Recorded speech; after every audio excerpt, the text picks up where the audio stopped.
the brain, the body, and chronic toxic stress.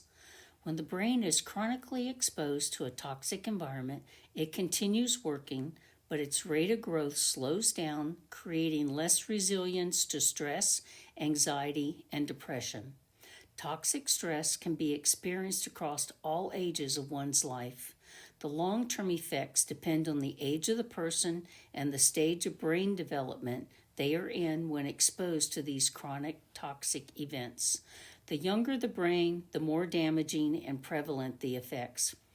As a prenatal and/or early childhood brain is growing, developing and absorbing what it is exposed to also makes it vulnerable to chemical influences such as stress hormones, which can cause long-term changes in the brain.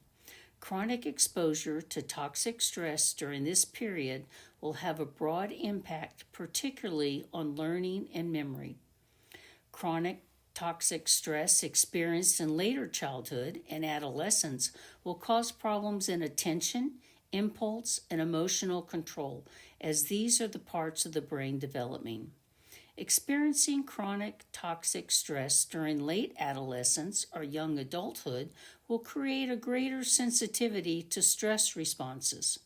Exposure to toxic stress starting in mid-adulthood will intensify the aging process and affect memory, cognition, and emotional regulation.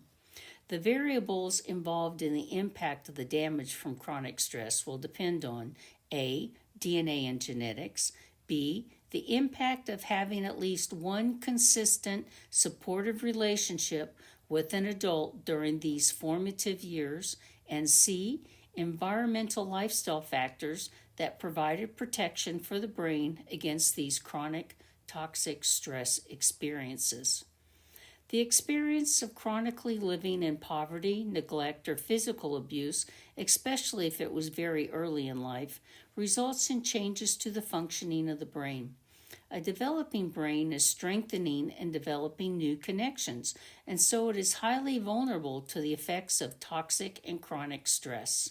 Stress influences the way new connections are built, while at the same time reduces the effectiveness of current connections. When neurotransmitters are repeatedly activated and the threat response is continually triggered, the brain develops a heightened state of alert which becomes overactive. This increases the potential for emotional deregulation and conflicts.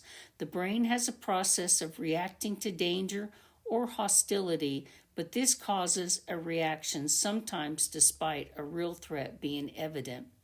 Toxic and chronic stress is being researched to understand the impact on multiple generations. The effect of stress on physical, environmental, and emotional stability of the caregiving generation and their offspring or elders they might be caring for has found that DNA is one part of the equation. Statistically, having a history of chronic stress increases the vulnerability to mental health symptoms and compromising of the immune system. Addiction is a negative coping skill learned to use for distraction and to provide relief from physical and emotional pain. Substance abuse damage can cause neurological connections, resulting in changes to brain and body.